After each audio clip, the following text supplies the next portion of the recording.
Hey everyone, welcome back. In today's video, I'll show you a quick and simple way to set a password on your Windows 10 computer. Stick around until the end to avoid any mistakes. Now, let's dive into it.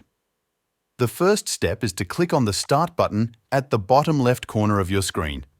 Next, locate the gear icon for Settings and click on it to enter the Settings menu. Once you're in the settings, go ahead and type Accounts in the search bar. This will take you to the Accounts section. Now, in the left menu, click on Sign In Options. In the Sign In Options menu, you'll find the Password section. Click on it, and if your account doesn't have a password, you'll see a prompt telling you to add one before using other sign-in options. To do this, click on Add. Here's where you can create your password.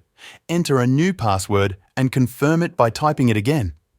If you want, you can also add a hint for your password. Once you're done, click on Next. You're almost there. After clicking Next, you'll be prompted to finish the process. And that's it. You've successfully set a password for your Windows 10 computer. And there you have it.